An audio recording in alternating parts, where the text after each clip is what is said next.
Luka, first of all, I want to thank you accepting my invitation. I know that you are in playoff and you got tight schedule and you have time for us. I want to thank you for that and say welcome to you. Thank you, Baba. You know that I always like to chat with you, and then if we can make it a little bit more official and formal, it's always good. So it doesn't matter we are in playoffs, but that I like to share my knowledge regardless of being busy or not busy. So yeah, good to. That's another thank you I need to add, because when we talk, I tell to you to your face, it's another thing that you always share, you always create resources for the field, for young strength coaches, for us to gain more knowledge on the field, with different subjects. You got YouTube, you got Instagram, I will share this websites also with the attendees, followers, listeners.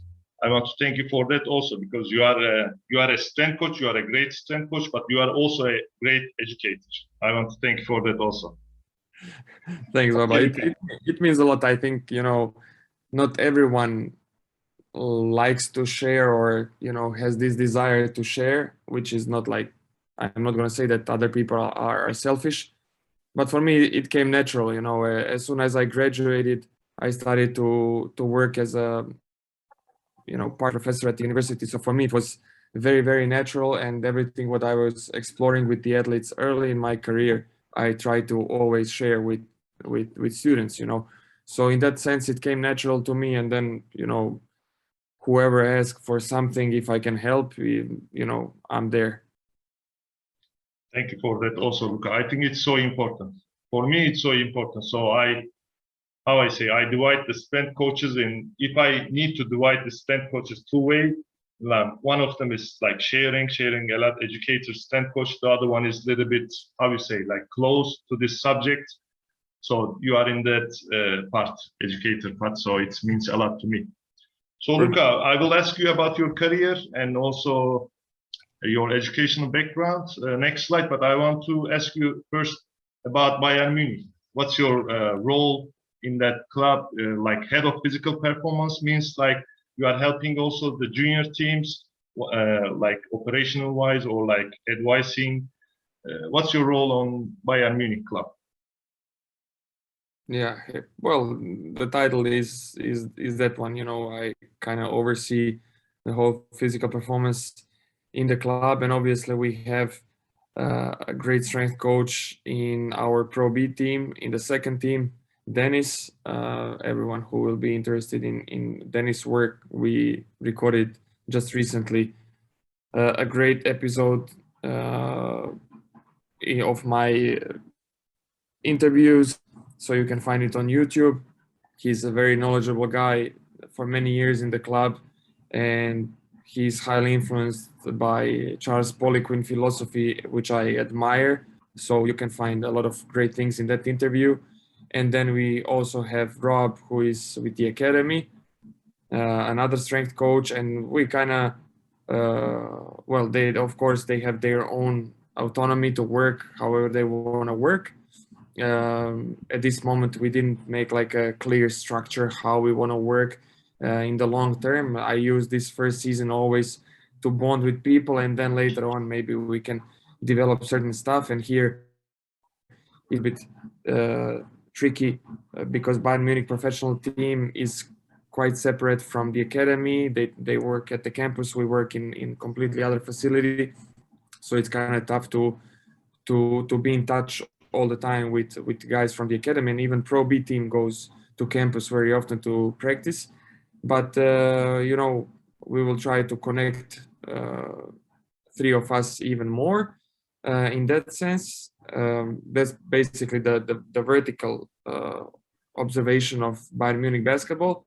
But then within our first team, it's me and Ivana. Ivana is yoga specialist, and she's doing a lot of mobility, yoga, breathing, recovery sessions that we do before lifting, after lifting, before training, before team practices and after team practices.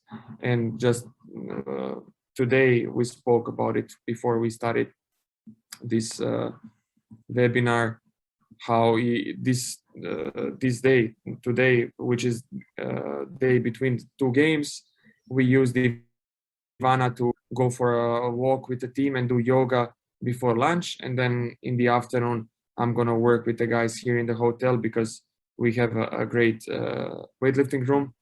You know, if there was no weightlifting room in the hotel, we would definitely go to basketball arena. Maybe we would do a little bit more stuff with me, and then we would shoot the ball and maybe do some 5-on-0. But since we have, you know, good conditions here in the hotel, I spoke to head coach and he said like, okay, tactical part, you know, we play the same team. We will just have a long meeting in the afternoon, and then tomorrow it's enough in the morning during shoot to go through all the tactical part.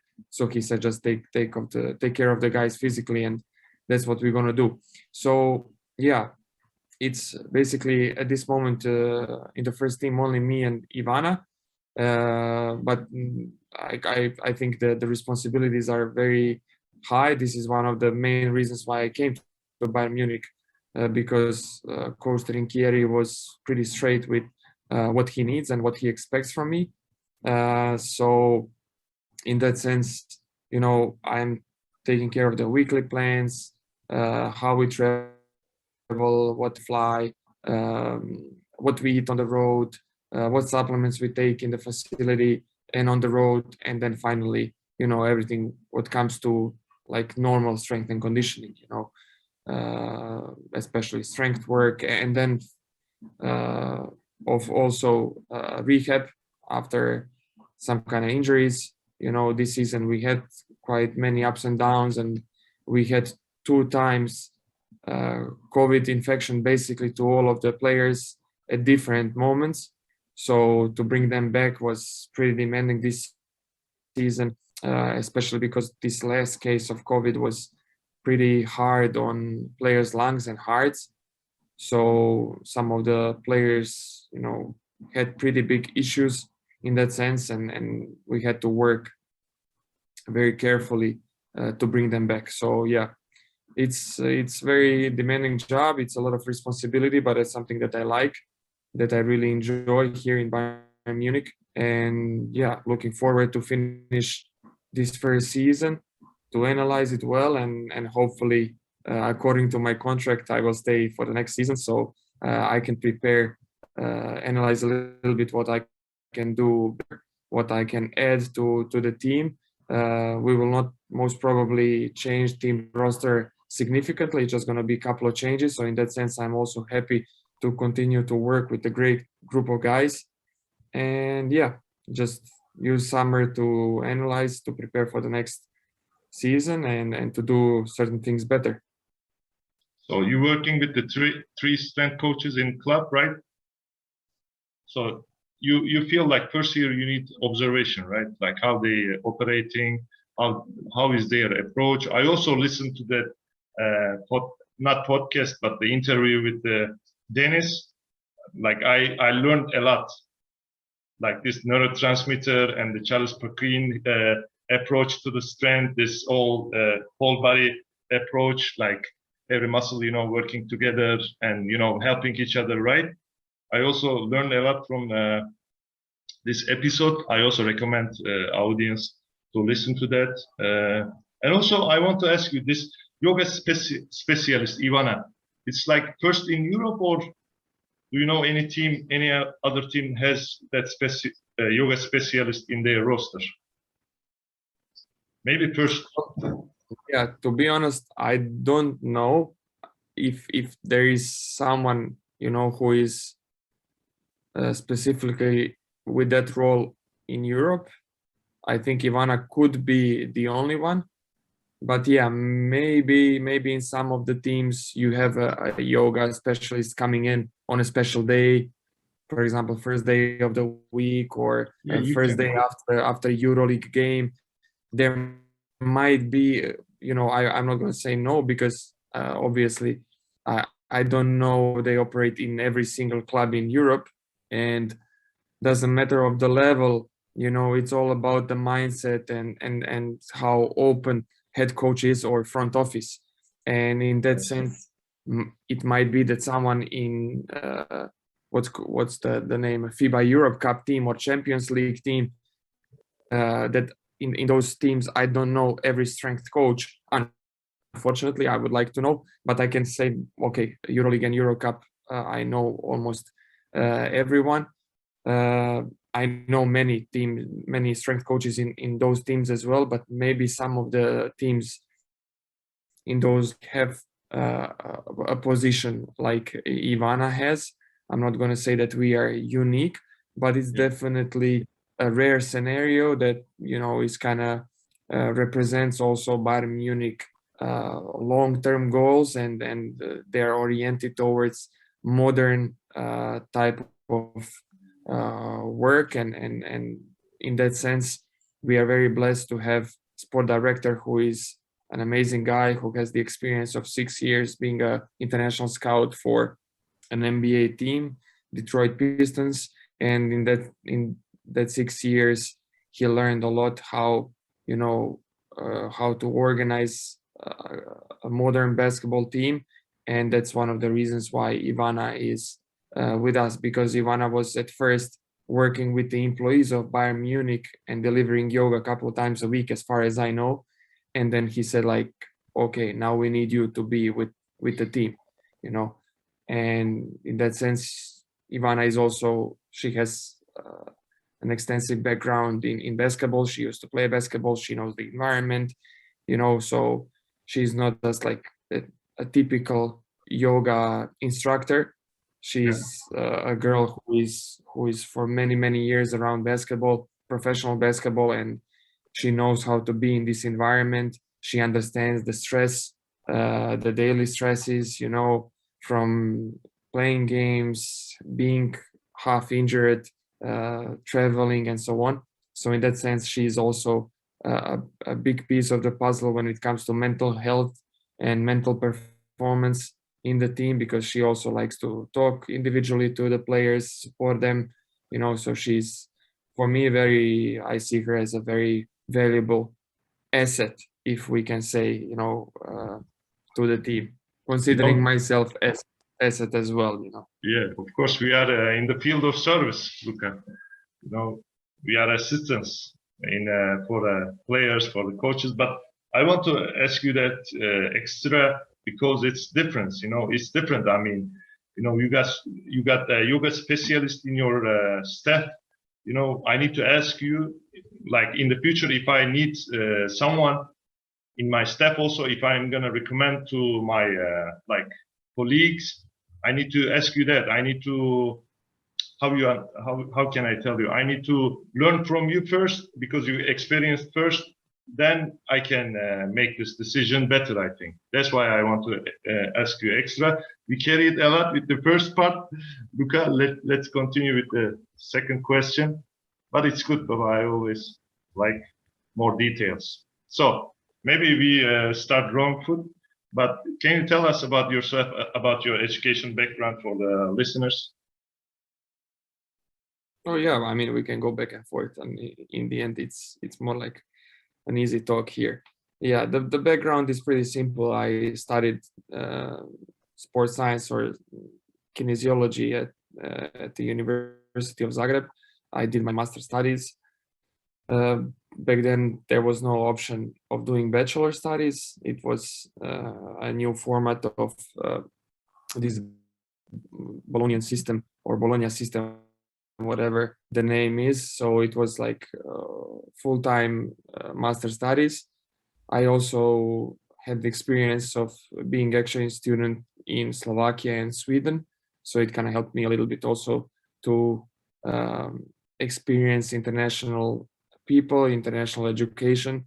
And I think it made my PhD studies in Spain much easier, because I knew more or less how it is to study at foreign institution.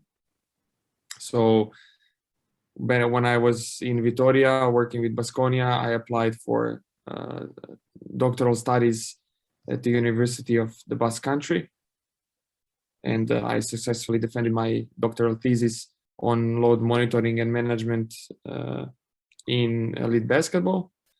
So basically that was my formal education. Beside that, I did my CSCS from NSCA as a part of formal education. And basically I didn't chase many certificates. I never looked at the certificates as something that I need to chase and have as many as possible on my wall just to cover the wall with it. I was always just into, is this certification going to open new gates for me, and if I'm going to get the knowledge.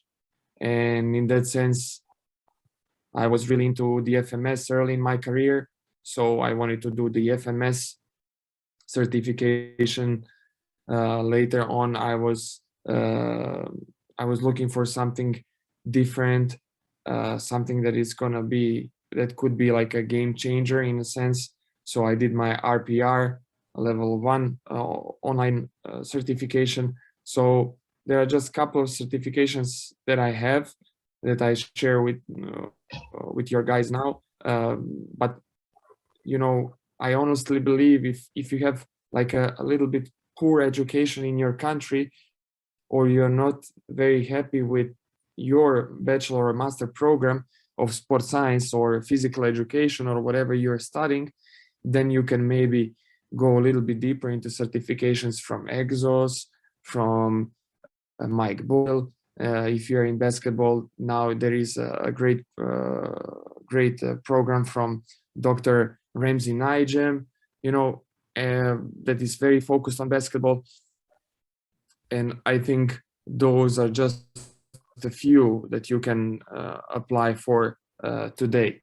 I have to say that my studies at the University of Zagreb were excellent, in a sense that, in Europe, you have basically two main sources of knowledge in strength and conditioning, I would say. One is definitely our region, Croatia, Serbia, and we have a great tradition of physical performance and strength and conditioning. And Spanish is Spain, and Spanish experts are like the second, so to say, source. And guys like Francesco Cuzzolin, he's unbelievable guy regarding knowledge and education, and he made a brilliant job in Italy by educating so many people there, and then he brought his program to Czech Republic, and I was allowed to be with him in your educations with Turkish Basketball Federation. But for example, I met Kuzo at the University of Zagreb at that conference where he goes every year because he's part of the organizational board. So I was always around great people and great minds when it comes to strength and conditioning. So that's one of the main reasons why I was not so desperate on getting so many certificates, because I can say that I was always surrounded with people with great knowledge. And something that we're going to touch later on, but I can touch right away, are the mentors. Yeah. You said that I should talk a little bit about the mentors and mentorship. So in that sense, my university professors were highly influenced people in Croatian basketball and Croatian soccer and other sports as well. So I got chance to, be next to the people who were really in the field, not only university professors, but they were head strength coaches in many different clubs, teams, national teams, and so on and so forth. And that's why I got chance to early in my career get the position on the national team under 18. And, for me, that was a breakthrough, to start working and to be in the teams with, high level young athletes, to be with the national team every summer early in my career. So that kind of helped me a lot. And then every time when I needed an advice, I wanted to talk about something specific, like how to organize things where you are on the road with the national team, and every week you change. For example, a place where you are with the team, and in one place you have complete facility, and then on the other side you have 3 medicine balls and 4 bands and 5 foam rollers, because that's an extra bag that you could carry with yourself, and you got it from the national team. I would always give, I was always given a great advice from my mentors, because they went through that process as well early in their careers. And then what I can tell you, beside mentors, I was always surrounded with my colleagues. I never felt like we are kind of competition to each other, and this is something that I'm maybe proud the most about, because whoever I was surrounded with in this company where I worked, and there was like 5-6 strength coaches, or one of my best friends who was studying with me, and then we started to basically work together as university professors, and then later on in the company, and then we would share athletes, and we would be basically on the national team together. We never looked at each other as a competition. We just share the passion together. We would sit for a coffee almost every day, or a lunch, and then we would just go through so many topics, and then he would give me advice how to deal with this, and I would give him advice on how to deal with that. And in that sense, we were able to grow, and when you can on a daily basis go through your problems, you can talk about it, and maybe if you don't find solution right away, maybe you go home, and just because he told you something, later on it made certain things more clear. So I think for me, it's up to you how fast you want to grow, and I'm trying to find every possibility to grow as a coach, as a person. And it's same for me in a relationship. I want to learn from my wife, who was my fiance and girlfriend before, and one of the reasons why we got engaged is because I can see that she's making me a better partner, a better husband, a better father, and in every sense, not only strength and conditioning wise, I want to grow, and I want to be surrounded with people who can push me, who can challenge me, and who can tell me, hey, this is good, this you did bad. And this is one of the main reasons why I want to be with Coach Trinchieri now, because he's very straightforward. He wants to tell me straight in my face what I do good, what I do bad, or what I can improve, and then if I make a little mistake, I just try not to repeat the mistake second time, and this is how I grow. I don't bust my head if I make a mistake why I did it. I accept it as soon as I can. I of course I get a little bit angry or pissed, and I tell myself, come on, how could have you done this? But okay, it happened. We move on, and as the sooner you accept it, sooner you will bounce back and perform at a high level. So in that sense, formal education overall, I like it. I think it's important. I think it provides a basis. But then on the other hand, the real growth as a strength coach comes from the experience, and comes from being surrounded with good people who you can learn from. And it can be your colleagues, it can be an older colleagues who you call mentors, it can be university professors, and from everyone you can learn something. Yeah. So basically, we can summarize your education background. Like, okay, certificates are okay. They can give you some lead, or they can put you some way, like to some places, like as a educational wise. But the relations with the grades, with the how we say, like professors, like people good at this business is more important, I think, for this continue education, right? Oh, definitely. So you build relations with them, be a close friend, or like be a, how we say, like apprentice, then your education continues, right? So Exactly. relations is so important. Thank you for your answer, Luka. It was a great answer. So what about your career? Can you tell us maybe some turning points, or like you can tell every team you work? It's up to Yeah. you, Luka. Yeah. Okay. I mean, for me, the turning point was a starting point when I knocked on the door of university professor and I said like, okay, I'm ready to work. Back then I was a student and I was not asking for any money or whatever. I just wanted to get the experience, and he put me on the team in basketball club Zagreb with amazing group of guys. You know, Mario Hezonja, Dario Šarić, Dominik Mavra, amazing junior team. And then when I managed to work with them for a year without any big failures, just like minor failures that could have been corrected right away, I got the opportunity and a call to join the national team. And then I joined the national team under 18. I stayed with them for 2 years. Then I followed that second year generation to under 19. And then I joined the first team as an assistant.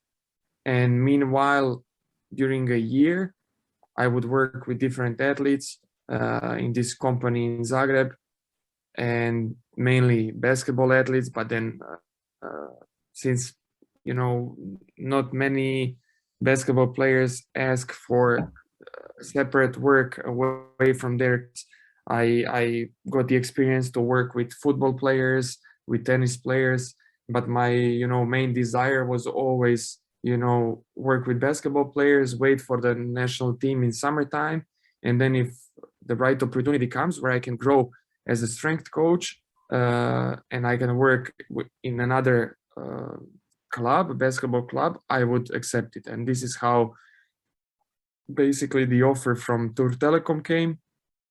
They hired a Croatian head coach, and then he called me. So I went to Turkey. Unfortunately, we didn't stay for a full season because coach got sick and he resigned. So I kind of had to resign together with him because they another Turkish head coach. But that was amazing experience, starting point of my international career, where I already met guys like Ozan, you know, and I made a couple of other contacts.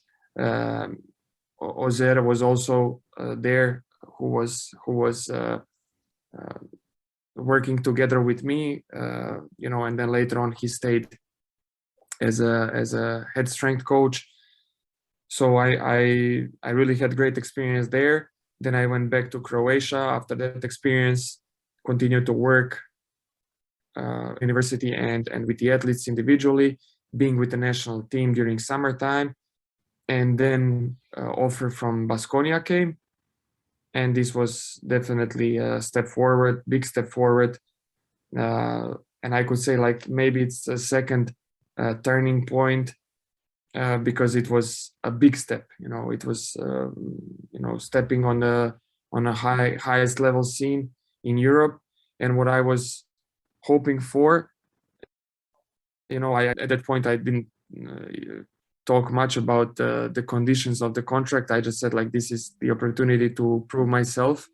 And then what I did, you know, I worked like crazy that first year just to get my chance to stay there for the second season. And then when I finished my second season, I extended for two years more.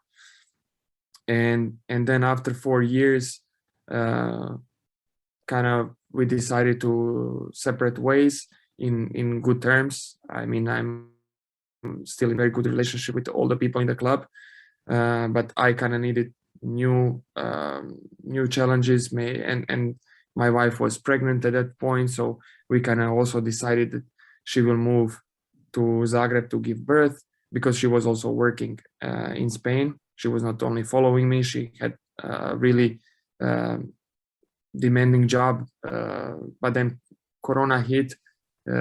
She didn't work for 3-4 months. She was pregnant, and then we decided to move back to Croatia. But then another opportunity came from Unix Kazan. It was a very nice project with great people, with amazing people. And I spoke to my wife and I said, that I would like to accept the offer that they made, and then move to Russia. And I stayed there for a year, which was amazing experience. Really, really great group of people, coaching staff, people in the club, and players. We had an amazing season, very successful. We had a lot of fun, and it was really good. But then offer from Bayern Munich came, and I found it as something very, very challenging to me. And not always decide certain things based on money or whatever.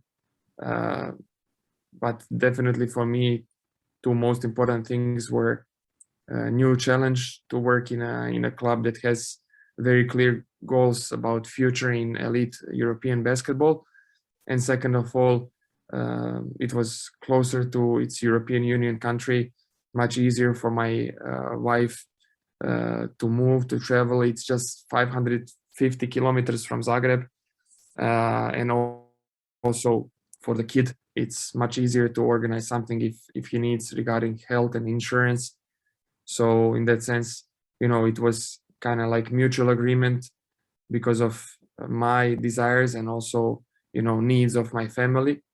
So I moved to Bayern Munich and I signed 2-year deal. So I'm gonna hopefully stay here for the next season, and things are going super well so far. I'm very, very excited about what we did so far this season.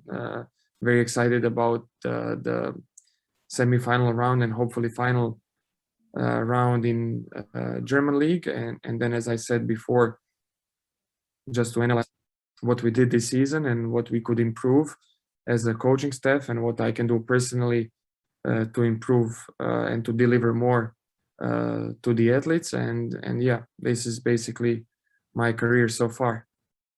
Luka, thank you for this detailed answers that our audience, our listeners can know you better, I think, from now on. But I need to ask you about two topics. Like you say, you always want to work with these basketball players, right? Like your desire, like one of your part wants to work with them. But it's always in our field we're asking, like as a strength coach, we need to specialize in one sport, or we can work with different sports also.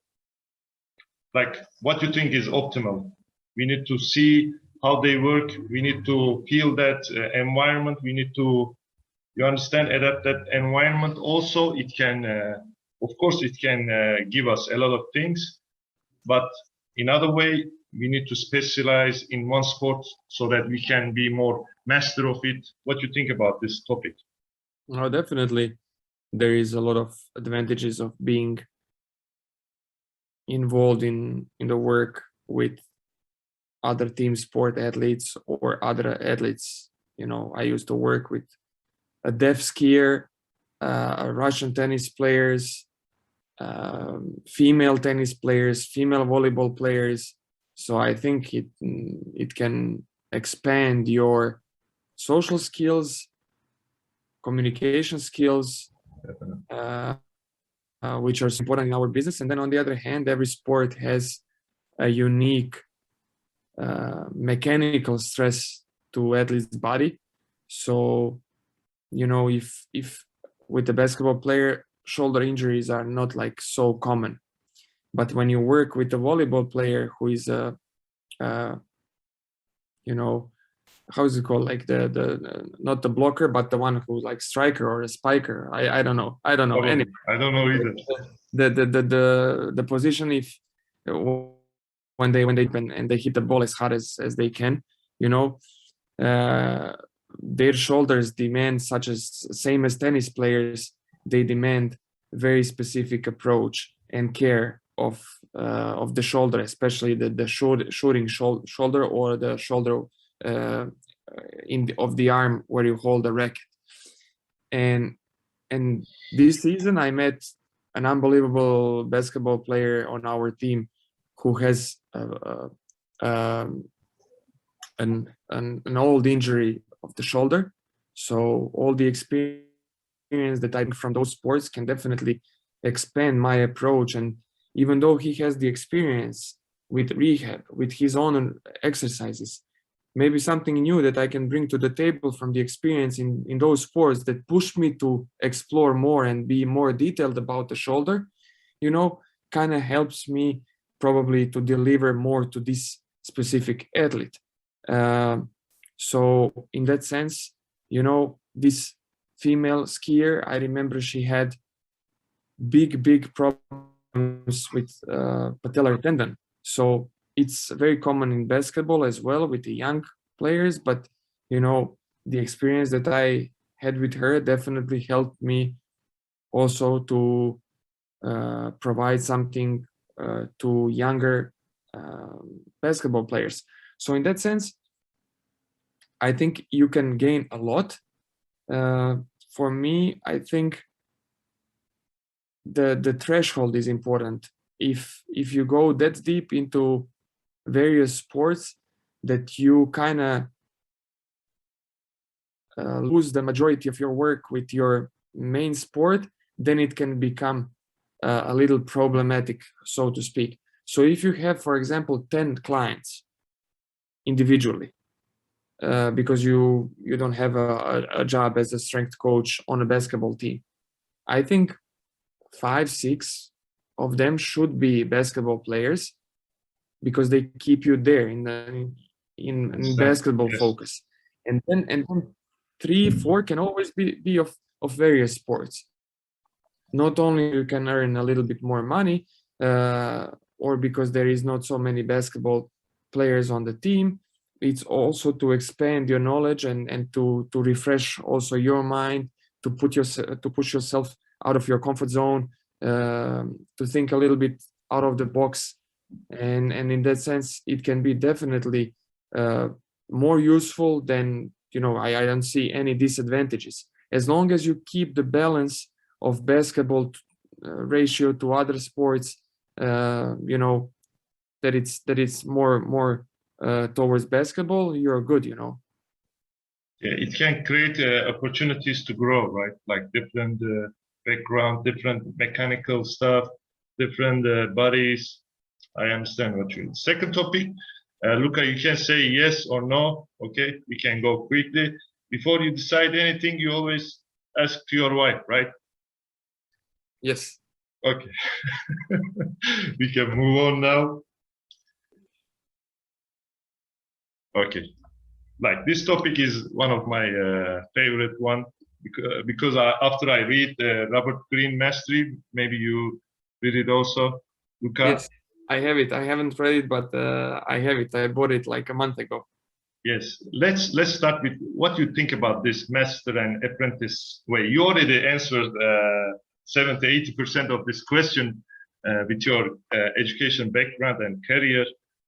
What do you think about this relationship? Why we need a master, how you say, like a leader in our profession, in our job to grow?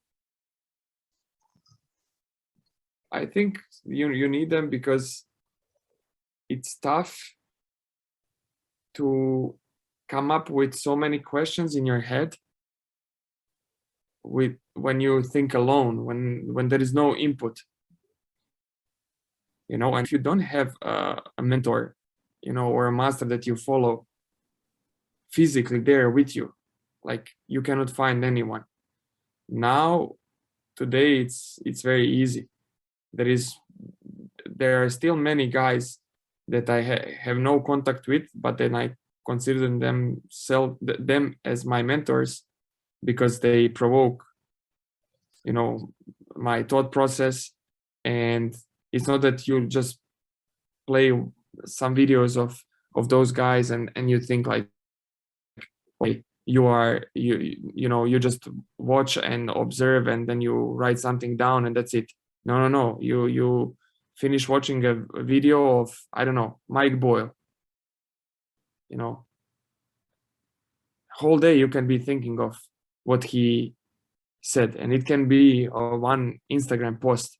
You just have to find a person who has this level of knowledge that you know deserves to be your mentor, and it doesn't have to be experienced coach with 30-year career or more, like Mike Boyle. It can be someone younger, but who is very bright and clever in what he's saying, you know. So you can see like younger guys who share a lot on Instagram or social media. You know, there is a lot of content, but you know of Paul Fabritz, Corey Schlesinger, Mikey G, you know, all of those guys are younger, but they are highly experienced. But what they say and how they explain their experiences and their knowledge, but mainly experiences, because knowledge you can still find in the books, you know, but how they explain their experiences with the athletes and how you adjust to the circumstances that you have and players that you work with is basically, you know, the most important part of our job. And in that sense, I consider all of them my mentors, because they push me on a daily basis. You know, you know, I have 10 people who I can name right away, that on a weekly basis, maybe not on a daily basis, because also I'm trying to minimize my, you know, Instagram time. But on a weekly basis, there is at least once when they provoke me with something on a constant basis for the last couple of years. And they're my mentors.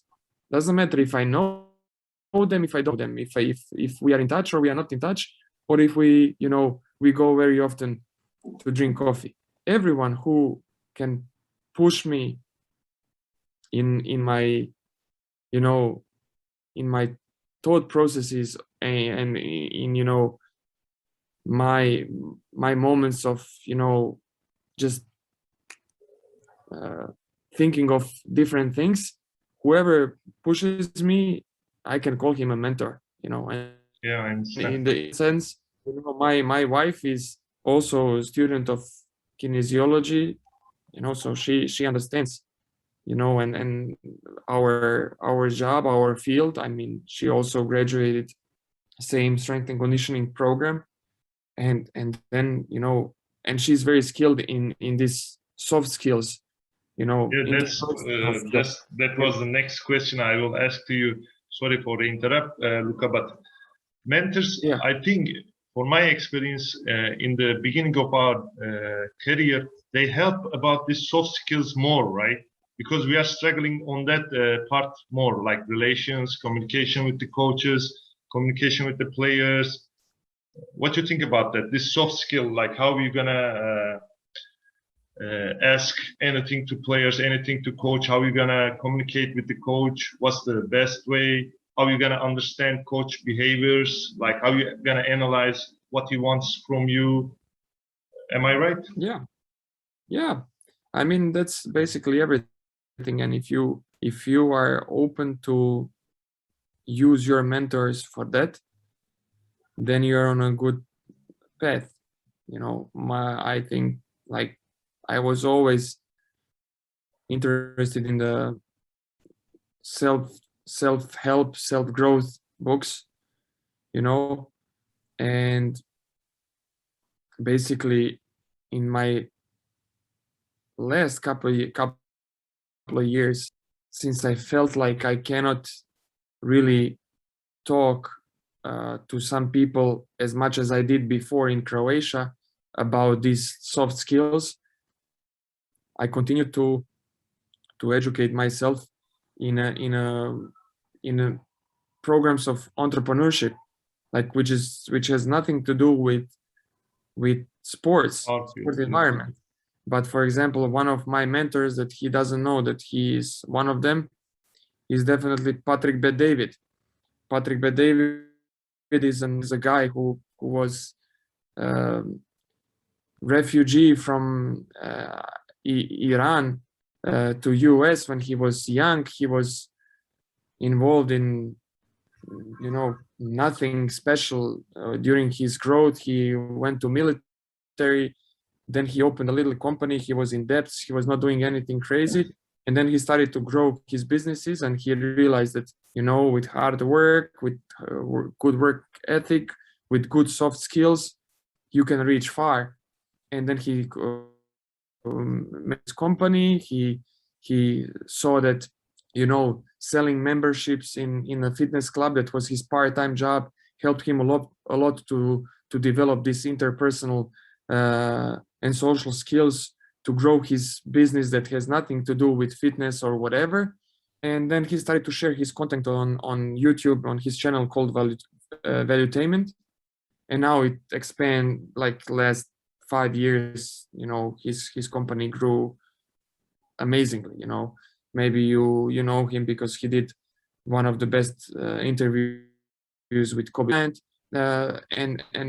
But what he did on his YouTube channel and the series that he put on how to grow business, how to communicate with people in the company, it's, we are working in the company. A basketball club is a company, yes, with business. People who are in ticketing, marketing, front office down to the players. And if you don't know how to sell your product, you're not gonna last long. That's unfortunately the case. Doesn't matter how much you know and how much knowledge you have and what kind of program you can write in your room.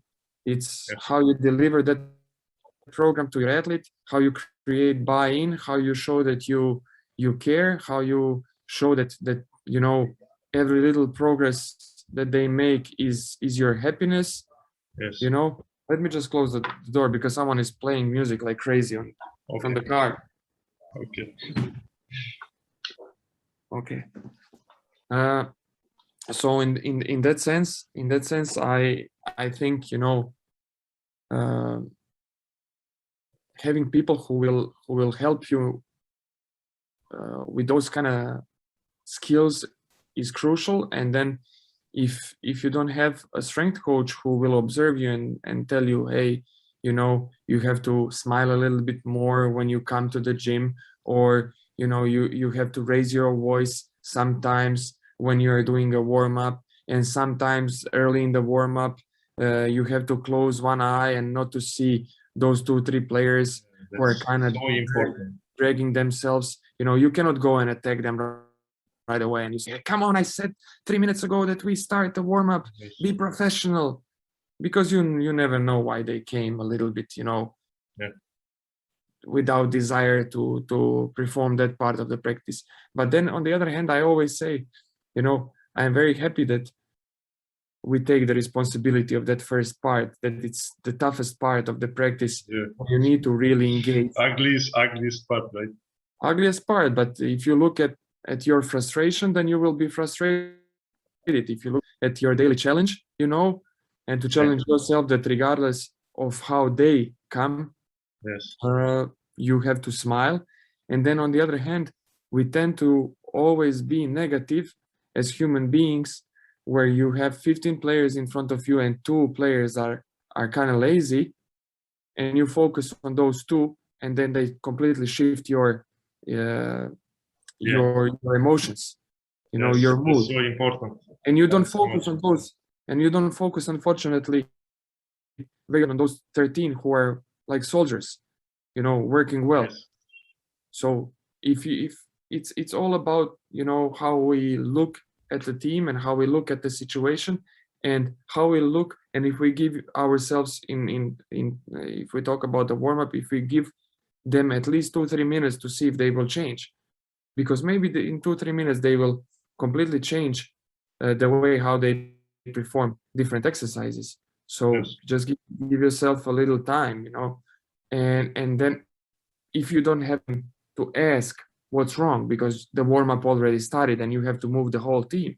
But then in the weightlifting room, it's the same. If you have 15 guys coming in at the same time, and then you have 2-3 guys who are kind of like need like 5 minutes to start with the first exercise, and then that you have to be in 25 minutes on the court, and you are pissed because they are late and they will maybe miss last 2 exercises that are maybe the most important 2 exercises on the whole program.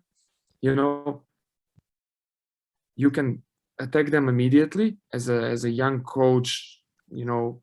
What normally you would do, that you expect that they will come like machines before perform, or you can explain to everyone what they have to do, and then go to those two guys and ask individually, hey, what's wrong? What can I help you? Something you need to do? We need to change something from the program? Or maybe they will say, hey, my knee bothers me from the early morning. I forgot to tell physios, so that's why you don't know. And then you say, okay, let's skip the first 3 exercises on the program. Bike for 5 minutes. Let me know how you feel after those 5 minutes. If bike helps to warm it up, then we do 2 exercises with bands that you like normally to do, and then we're gonna do the last 3 exercises. It can completely shift the perspective of that player for that day, and it's all about these soft skills and understanding that every day is different, and every day is different in sense that everyone can come in a different mood, but what you have to push yourself to come every day with the same mood, with the in smile the crucial part of this step, right?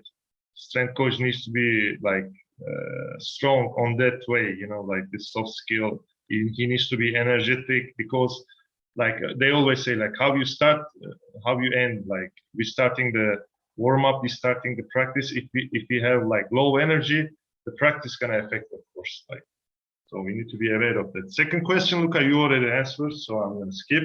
Yeah, and yes, like, what I wanted to say, like if you don't have anyone who is experienced, you can always ask head coach to give you as much feedback as possible. And everyone likes to give feedback. You just have to find the person who has the experience and knowledge and attitude to give you the right answers. But it can be a head coach, it can be assistant coach, because, for example, 2 of our assistant coaches, basically 3 if I include Emilio as a head of skills development, but he's traveling with us and he's on the bench, and 3 of our assistant coaches out of 4 were professional national team players. 1 in Germany, 2 in Croatia. If I have some doubts, I can always anything. You can ask them, yes. So this is the whole point, This is the whole point. I would go to him and ask, hey, what do you think if I do this? You used to be a player, and tell me, for example, we are, okay, now I already know it's end of the season, but let's say we have, in 3 days, have 2 games. And then one day in between, like today, I have a chance to tell coach, we don't go to training facility. I have good facility here in the weightlifting room. I can do everything here regarding physical performance. But then I can go to Emilio, Des, and Ricky and ask them, hey, what do you think about this?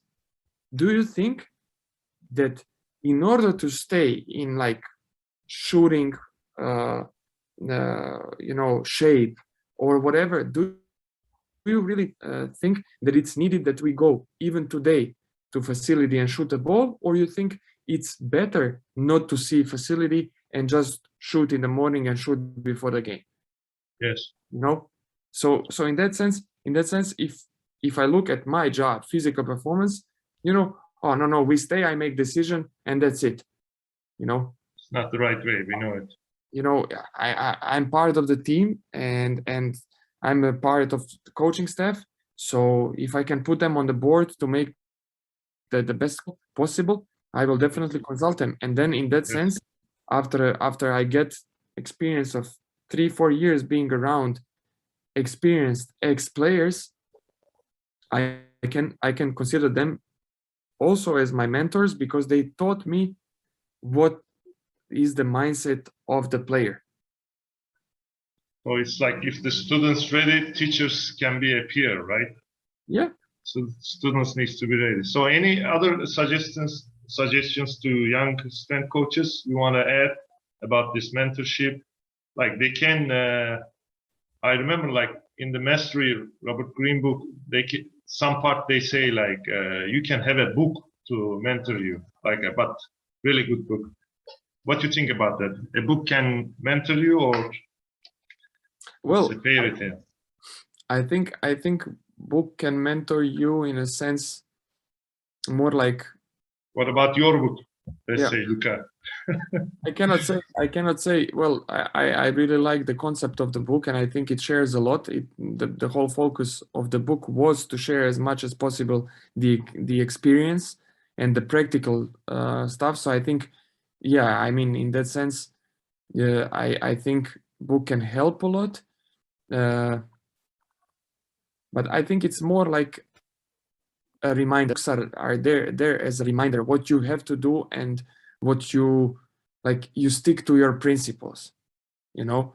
So if you're a businessman and you have a book like Mastery, you outline, 10 principles, but it's tough to find one book with all the principles that you follow. Yes. But Yes. it can be if you carry a book with yourself to every day to work. Yeah. It can It's remind a you. great resource. Thank you for that also, Luka. It can remind you. You can make a routine that every day you open one page of the book like random and you read one part, and it completely changes the perspective of the day and how you approach certain things, Yes. And it can be more spiritual, or it can be more practical, like my book, or it can be something, whatever it is. Like it can be a social skills book, or body language book, and then it can remind you every day to, to think about your posture or whatever. Or if you are into improving your body language, yes, one book that is very comprehensive about body language and social skills can really be your mentor, because you can walk with that for a year. You can remind yourself every day of what you need to do, and then once you're in front of a person, you can really see, okay, did I fold my arms? Did I keep my feet pointed towards that person? Did I smile? Did I nod when people talk? Did I ask questions? Was I catch myself very often with desire to share as much as I can, just as I talk now. But I catch myself that I talk for too long without giving an opportunity to people to talk, to say something. Yes, so in that sense, if you don't push yourself, you're not gonna think about it. But yeah, definitely one book can be your mentor, but I don't think it can be, for a longer period of time. Yes. That's why, people are the best mentors, because they can always provoke you, especially people who grow together with you, who are constantly looking for being better. That means that, they will not be the same person in 1 month and in 1 year and in 5 years. And if he grows, you can also grow. And if he grows, he can always challenge you on a different level. Yes, and also they can observe you. That's a great thing to have. One strength coach to observe you, or like you said, assistant coaches are always really good side to ask.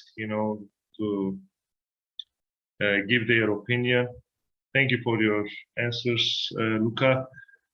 Luka, like you told us, your career it's a long way, and you work in the different countries. So can you tell us, like being an international, I can call you international strength coach. So what it takes to be an international strength coach like you, Luka? Like working on a different environment, adapting to that, because I know that it's always a challenge. Like in the beginning of our conversation, you said like, first year I like to observe, like sometimes you don't have time for that, right? In some clubs, you need to perform immediately because they are criticizing you some way. I don't know. You can tell us your stories, what it takes. Like, what's your paths and standards? Well, definitely, you can call me international strength coach, because I made most of my career abroad in different countries. So I think what it takes to become international strength coach, first of all, it's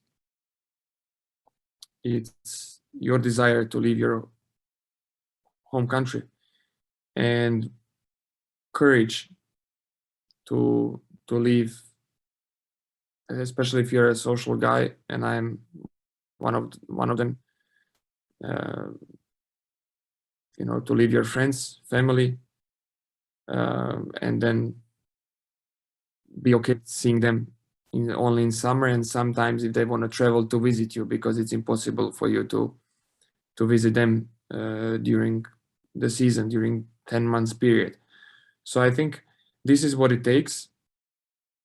Everything else is kind of, you have it in your own country. You can be a great strength coach in your own country, but for the international career, it's all about being brave enough to leave when the moment comes.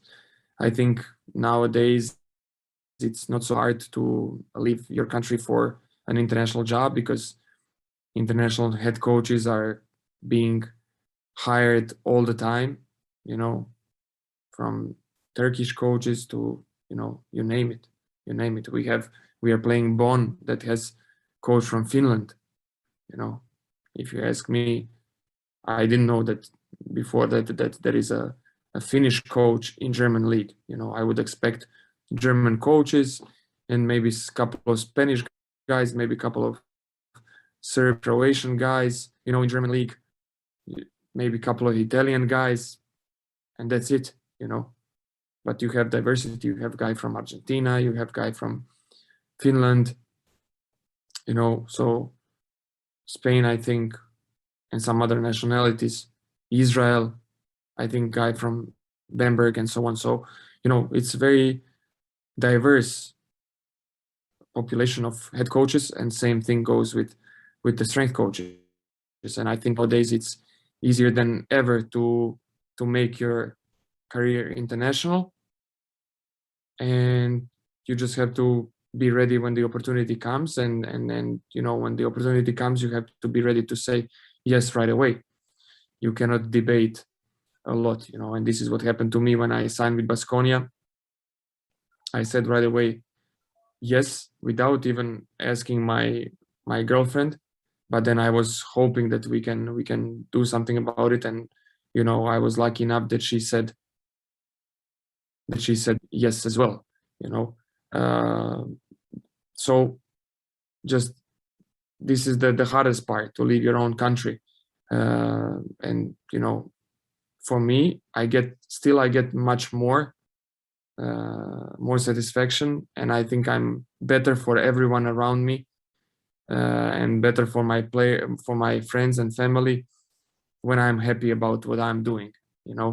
Even though we don't see each other as often in person, now it's easier to communicate, and it's not the same making international career 15 years ago, when you had only maybe Skype or whatever the was with, now with WhatsApp and some Zoom and whatever, you can just hop on a call right away and talk to people. Like, you don't have this feeling that you're so separated for such a long time with friends and family.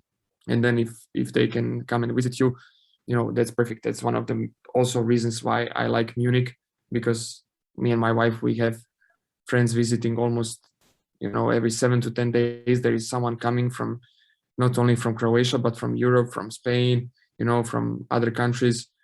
And that helps a lot, which in Russia would be tougher, because of, not only because of the war now, but because of situation with visas, and most of the countries need visas, and it's not so easy to travel.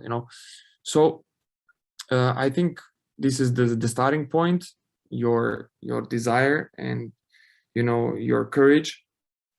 But then on the other hand, make connections, start making connections with people. And if one head coach calls you to follow him, it's not that you make only that connection and you don't work on your connections in the future. I always try to connect with as many people as possible, because you never know when other GMs, sport directors, assistant coaches will move, and maybe someday you will get a call from an assistant coach who worked with you 3 years ago because he will get an offer, or an assistant coach will call you to tell him a name of a young coach who can get an opportunity to work abroad. And this is something that I'm always proud of.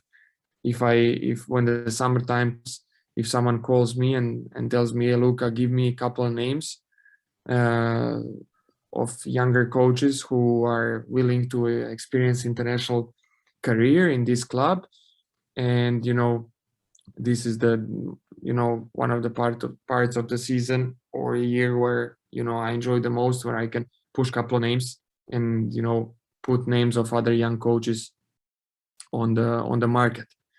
But I think growing the network around you and connecting with as many people as possible, from the front office to coaches and assistant coaches and experienced players who might get retired very soon, but they might start their academies, their summer camps, you name it.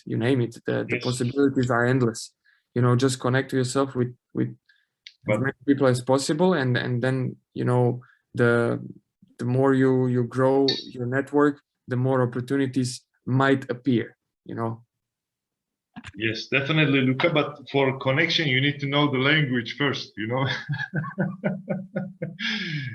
You didn't tell us because you think like it needs to be, it's a must. But in our country, we are struggling on this language. And also, I remember you always asking me some of the strength coaches and ask me that can he speak English also? So I think language is a big part on that, right? Oh yeah, it's a must. Yeah, yeah, you don't need to tell this language is like a must. You think that some strength coaches can be an international option for the head coaches, but without language? You think it's possible? No way, right? Only in China. Only in China. Only in China. I didn't know that. Yeah, only basically in China without knowing Chinese, because they will have. It's normal for them in China to have official translator that travels with the team, that is full time with the team. I didn't know that. But still, you need English, Yes. as a basic language. So yeah, you can maybe work in China, but English is mandatory. But if you know English, your market in Europe is completely open. And one advantage of basketball compared to, for example, soccer, that it's probably a sport that offers the most on the European market, to make international career, is you go to second or third division in France, or second or third division in Italy, Germany, even first or second division in Finland. You can work as a soccer strength coach, but if you very often, if you don't know the language, French, German, Italian, Spanish, you'll be able to get a job because they operate 24/7 in domestic language, because the league and the culture is so strong. Even if they have a couple of foreign players, even in Croatia, you had players from Brazil who later on played for the national team, like Samir and this Eduardo da Silva. Freaking Brazilians learned Croatian while they were playing in Croatia. Imagine that. Yeah. That level of culture, and in Spain it happens. So whoever wants to build international career in soccer, it's kind of tough because it's very specific. You go to Germany, first or fifth division, you need to know German. In basketball, it's different. In basketball in Europe, English is universal, because everything revolves around foreigners. In not so strong leagues, you have couple of the most important players are the Americans. So in that sense, it's English. Coach needs to speak English. In strong leagues, it's experienced players who know English and Americans. So in that sense, I didn't have any problems in Spain to work, not in Russia, not here. I learned Spanish only because I was surrounded with great people, great physios and doctors in the club who pushed me to speak, but I didn't know Spanish for 2 years, and there was no difference in quality of work in my first 2 years and last 2 years, when it comes to knowing the language. I didn't improve my work because of Spanish. Yeah. I just had a little bit better relationship with the president because I was able to sit with him and talk to him in Spanish, and maybe I built a little bit better bond with a couple of other people in the front office because I started to speak Spanish and they were weak in English, otherwise the doors would never be opened, so in that sense, I think at least English knowledge is something that should be addressed when it comes to international career. But one good thing is that most probably you will not need another language to make international career as a strength coach in basketball. Yeah, I understand, Luka. So what was your lessons like? You traveled a lot, other countries, you work with the different coaches, different culture. So what was your lessons from them? Like what did it teach you? Oh, there is plenty of lessons, but first of all, I think the most important thing is when you arrive somewhere, you try to focus on good things that you see, and you praise things such as food. If it's good food, if it's not good food, you don't complain, because that food for someone is delicious, Yeah. But it's a great lesson. Yeah, I mean, you cannot. They can feel that like a disrespect, right? Yeah, exactly, because it's cultural. If you want to build your international career, you have to be very aware of different cultures, and yeah, you kind of know that these people are more compared to people in other country. When you approach someone, you might be like, they might be very cold, and they will not talk to you in a very kind way. But maybe it's also because they have fears and doubts in their communication in different language and so on. But you cannot judge people because of that, so you have to understand that accepting the culture where you go is one of the first steps of being in peace with with your work. And then there is no frustration coming from being in a new country, and that unfortunately can transmit to your job, because if you're frustrated and you complain about certain stuff regarding the culture or a place where you work, or this city is so small, this city doesn't offer anything, this city doesn't have a cinema, this city doesn't have this and that, players feel it. They start to feel more frustrated, and they later on they don't want to hang around you, because you always bitch about something. Oh no, in Germany now the prices of fuel went up to 2 point something euros. I mean, who cares? Everyone shares the same problem, Oh, these crazy Germans, they do this and that. Okay, sometimes we say it, but we say it sometimes for fun, or you share it with people from your countries. Yes. Yes. Of course, sometimes I even catch myself, complaining about something. Yeah. But I complain in a sense, I don't go to German guy and I say, hey, in Germany you do this horribly. Yes. I go to Serbian guy or Croatian guy and I say, imagine what I experienced today, But yeah, I understand what you mean. I think it's a big lesson. Luka. Yes, but I think this is the most important thing from the international perspective. If you're able to accept cultures, I think this is differences. This is the most important point, because if you accept the culture, then it means that you can bond easier with people from that culture. Yes. You have to be very patient if someone struggles with English, but then it can still open some gates for you and Yes. some doors. And then when it comes to strength and conditioning, everything is much easier. You can deliver your job way easier if the environment around you is positive and people see you as a positive guy who doesn't have problems with food, accommodation, travels, and so on. Yes. So anything you want to add to suggestions to young strength coaches? Like you talk about language, you talk about references, being positive and, respecting the culture if you got the chance to work with. But it's a special question for me.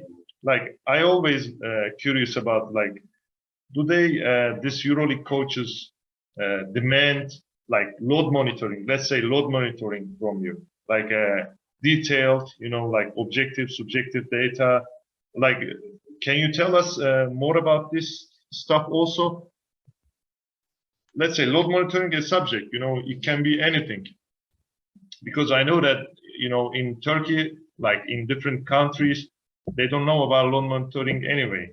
You understand what I mean, Luka? Yeah, definitely. I mean, okay, we can talk about specific topics such as load monitoring or a rehab or whatever, but there is a difference between good coaches and elite coaches, head coaches. Good coaches know basketball, but then on the other hand, when they need to work with their staff, they don't use assistant coaches as much because they don't feel comfortable of trusting someone to run specific plays in offense and defense, or to put certain things in in a tactical playbook. And same comes with strength coaches.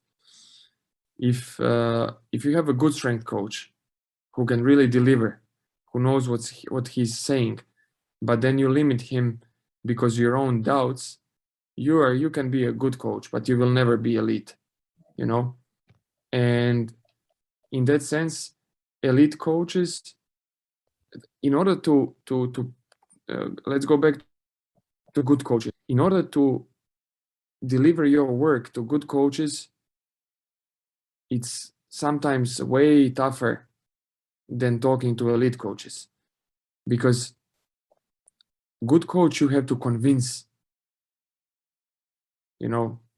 about the data, about the process, about the rehab process, about progressions, about the numbers, that these numbers, even though they feel good now, maybe these numbers in 1 week can mean a high overload, so that's one of the reasons why we have to go into week of underload, because of your experience.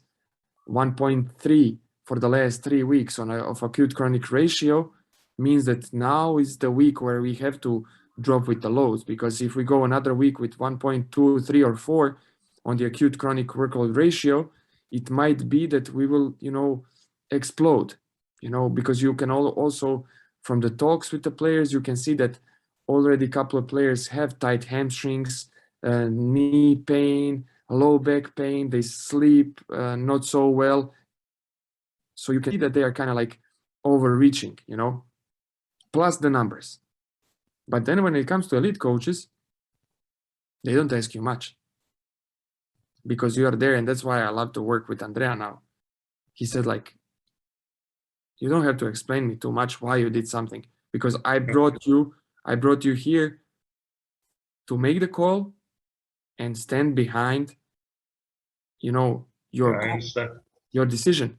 Yeah, yes, sometimes he explains, okay, tell me why, if he has time, if he has patience, or he's just interested because it's his experience with that type of injury or that type of report or that type of number. But in most cases, he doesn't ask. He doesn't ask why I put snack 3 hours before the game. He just tells me, we're gonna do a meeting of 15 minutes. So I know more or less when we have snack, when we have a meeting, and when we have to be in the bus for the game. You know? Yeah, I understand. So Like they don't want to think, or they don't want to put effort to your area field too much. They yes, want to trust you and leave you, right? otherwise we are not effective. We are Yes, spending too much I time on understand. explaining things that I'm sure Yeah, about. I yeah, will always listen to advice, and if coach has an experience, like for example, I come to coach and I say, "Hey, coach, this guy after not playing with the team for 2 months, for the next 3 days, I want him to do partial practice. First day, second day, a little bit more, but still partial, and then the last practice, the third, could be full, but with a little bit more subs." And then he can tell me, "Hey, but what do you think if I go with him from the first until the last day with more subs, but full practice? And then you tell me how it goes." yes. Okay, let's go, because he has the experience of player coming back after hard ankle sprain, I understand what you mean. and then he will uh, call his assistants and me 1 minute or 5 minutes before the practice starts, if we didn't have time to do it before, and he will just say, "Today this guy goes full practice, but Luka will tell you about subs, and you have to sub him as frequent as possible." So it's more like Luka. It's more like easy and fluent communication. Like they don't, you don't need to put so much effort every day to this conversations, communications. He already trusts you. He already leave you your part. You just inform him like 1 minute, 2 minutes, and that's it, Exactly. right? Yeah. After he trusts you, he leave you with your part. You don't need to do all the explanations and everything. It's good, Baba. I mean, I understand the difference between the elite and the good coaches in that way. Yeah. I mean, I loved to work for coaches that you need to convince, because this is how you really sell your knowledge and how Yeah. you create a trust, how you build trust. But then after some point of, uh, after some years of experience, you get like, come on, do I have to go through this like every freaking season with every new coach? It's kind of becomes a little bit annoying that you Yes. have to convince coaches about everything what you do. If they ask you something, that's good, because we can open another topic, and then maybe they look at things from different lenses, and in Yes. that sense I can also question my approach. But most of the things we don't have to talk about, because I might, like, if we continue to talk after practice for 30 minutes about something that is not so important, and we all did it, but he wants to tell me that he is right about something, maybe in those 30 minutes I could have spent helping players recovering or stretching, Definitely. Yes. whatever. Yeah, That's I what I'm understand. saying. So in that sense, when coach is not so annoying of asking all the time why you did something and this and that, you can be more effective of using that time to prepare better programs for tomorrow, help athletes after practice, talk with physios more, or just make a call to academy strength coach and talk to him about how he's doing. Yeah. It's not efficient that way. Yeah, I understand. Luca, I need to ask you this. Like writing a book, like what was your thought process? How you decide, like when you decide to write a book, to give a field another jam, how you say, like another resource, how you decide that? Well, it came also pretty natural in a couple of interviews where I was asked about it. I already mentioned that for me, being a professor at university always helped to prepare PowerPoint presentation to have a little bit of like overview of my knowledge and my principles of work in different areas. And functional movement preparation book came as a product of me delivering this topic to students at the university, strength coaches, and also preparing every month in one magazine in Croatia an article about one part of the movement preparation. So like warm-ups, myofascial release, static stretching, dynamic stretching, and so on and so forth. So after I had this material in Croatian, I said like, okay, why not to translate? Why not to connect with someone who is in the field on international level? And then that's how I came up with the functional movement preparation book. It was one simple, very simple book, 100 pages with tons of photos. It's more like guidelines. That was early in my career. And then when I did my PhD studies, I realized that being in EuroLeague, traveling a lot, having a lot of time on the road, in the buses, on the planes, in the hotel rooms, I can use it to do nothing, or just to chill and watch movies, or I can use it to read and write. And I had already in my mind how would my dream book look like, and I had pretty extensive knowledge in several parts of the book, and then I always wanted to dig deeper into some other fields, and it helped me also for my personal growth to put some of the things in the drawers that I was missing. And when I had this all the material that I needed, I started to write. I said like, I'm gonna prepare one chapter per month. It took me a year, almost around a year, to prepare it.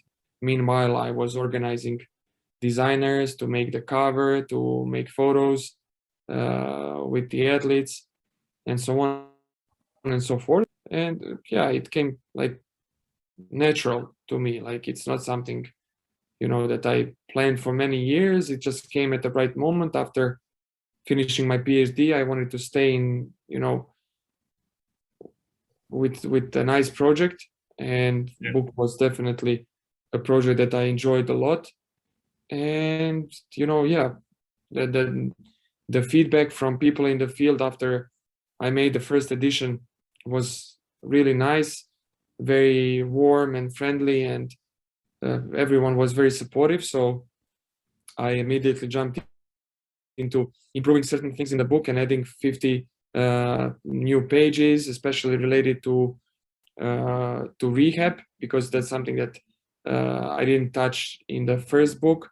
Ankle sprains, hamstring injuries, and patellar tendinopathy, like very typical basketball injuries. So that was the major difference between major edition from the first to second edition. And I still get a very nice feedback about the book, about the product. And this is something that motivates me to explore more, to polish the book more, and then hopefully we will see another edition of the book in the future. And that's something that what I do, because I enjoy it. I enjoy that feeling that younger coaches can be motivated by the book to explore the field even more. And on the other hand, it helps me a lot to get in touch with young coaches that buy it. Later on, they reach out, they write the words of appreciation, or they write a question, which I like even more, because then I start questioning myself. If I have, very often I have the answer ready, because okay, I know what I wrote about, and I know exactly behind every sentence what I wanted to say. So there's no doubts, But sometimes someone comes with very nice question from completely different perspective, and I'm like, oh wow, this is a nice question, you know. And then even though I know what my answer is, you know, I stay with that question, you know, like, okay, you know, this can, you know, be also delivered, this program or whatever can be delivered from different perspective, you know. So in that sense, even younger players, younger coaches who contact me with different questions can motivate me, and you know. Yeah, I understand. They force you to think differently. Exactly. They force you to rethink. I think, but you're talking like it's a easy stuff, but it's hard. But because of your academic career, it becomes to you easy. It's not an easy thing, write a book, you know, like how many strength coaches have a book? You got two, Luka. Oh, okay, but You hopefully, understand? Because of your academic career, you're already doing this stuff. You know, you're writing a lot of theses, like essays. Because of that, you think like it's easy, but it's not easy totally. You understand what I mean? But it's a great thing. I think it's a great guidance for young strength coaches. I learned a lot of things from your book also. I want to thank you for this, how you say, resource to give us to the field. Give it to the field, Luka. thank you, Baba. You got any time limit, Luka, or you have time? Well, time limit definitely, because we will have a meeting later on, and as I said, Okay. we go to weightlifting room. But yeah, Yes, I think this is our last topic, Luka. I think it's you have time to touch. I know the presentation, so I'll yeah. What about being a modern strength and conditioning coach? What can you tell us about difference makers, pitfalls, like your suggestions for the young coaches? What can you tell us about this topic? Well, a modern strength coach is a coach that understands that basketball is in the end, you know, a sport where many things depend on the skill and team chemistry, and how coach can reach to the players and provoke them to improve themselves throughout a season, and how he can put defensive rules in practice, and you know, have good offensive plays so the team can be successful and find those open shots or open backdoor cuts and so on. So of course we take care of the physical part, but you rarely see in modern basketball, regardless of the level, okay, the higher the level, the more athletic players are normally, but you have to be athletic to play modern basketball, you know, especially on the European level, from EuroLeague, Euro Cup down to FIBA Europe Cup or Champions League, that it's kind of in between when it comes to level of performance. But you have to know that we are only a service. We can only help a little bit, and I think we can do a lot with younger players regarding improving physical performance. But even if we improve physical performance, it doesn't mean that we will directly improve on-court performance.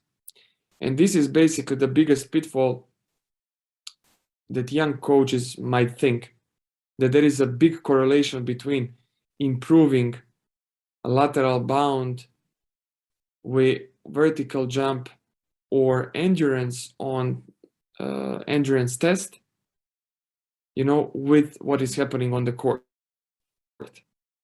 A lateral bound improvements can lead to better defensive skills. Right.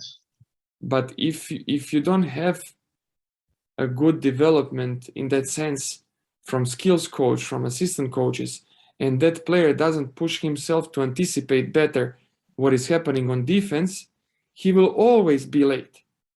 Yes. If he doesn't know how to read the game. So with very skilled players and very smart players, very often a minor change in physical performance can be huge change on the court. While with not so clever players, a major change in physical performance in verticality or lateral movements or endurance can mean minor or none change on the court. So even though we have to push players to work hard to improve and so on and so forth, we should never take credit for the improvements in their performance on the court. We should be happy that we can, take care of their bodies, that we can help them recover and go back to their normal physical performance level.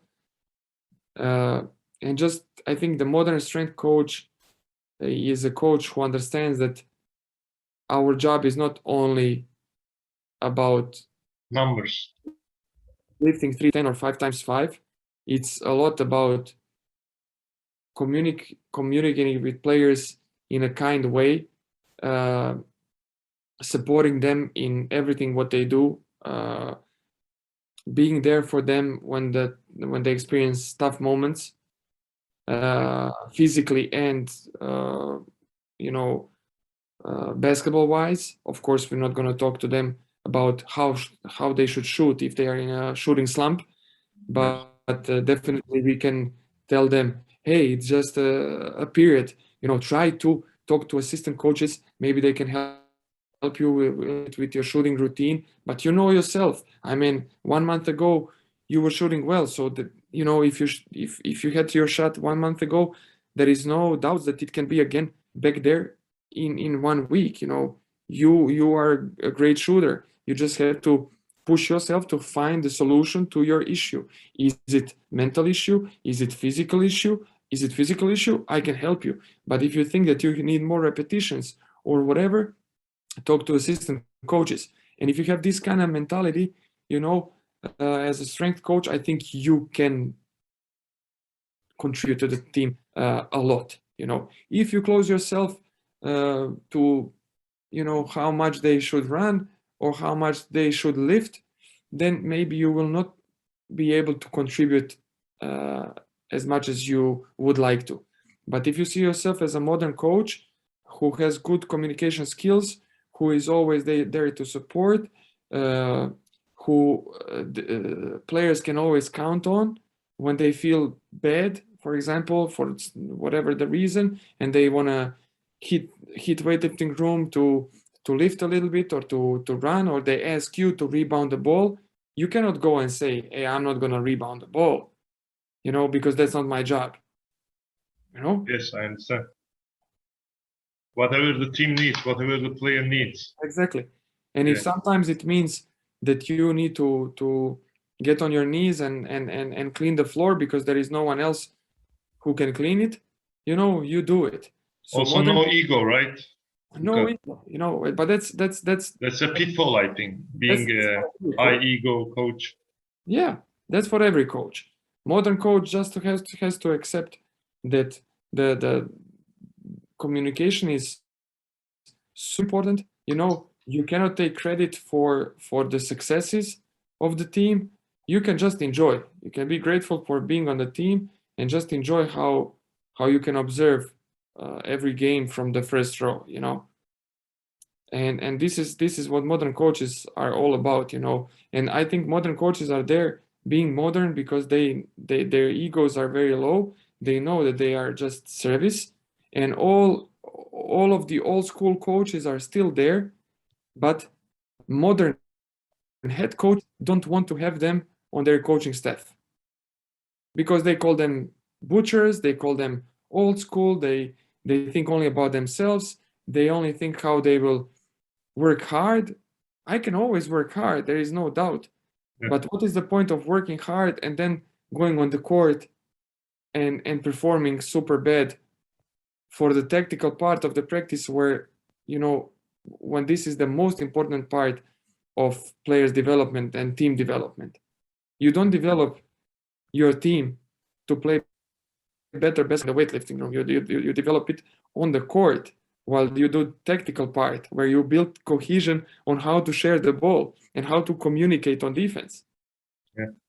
You know, I think being modern also means like being adaptable, like being open to change. Like this, I think old school coaches resist more than us to change. I think, yeah, sport is changing, basketball is changing. I think we need to adapt to that fast change also. So we need to always be on the change side. We need to be always have low ego. I think what you're saying is so right. They can find you on Instagram or like email. Which one you prefer, maybe? well, email is fine. I always read my emails, but since some of the emails can be lost in spam, Yeah. Instagram is always the safest option. Yeah, they can find you, ask about the subjects also. So thank you, Luka. I don't want to take you long. It's already like 1 hour and 50 minutes. It was really a good conversation with you.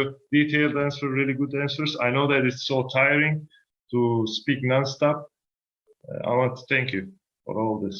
Oh, Baba, it was pleasure for me. And yeah, it's good that we shared ways to contact me. So if anyone has a question, I'm always there to answer it and to connect, first of all, you know. And yeah, once I come to Turkey, we can at least eat a little bit of good baklava. If not, Yes.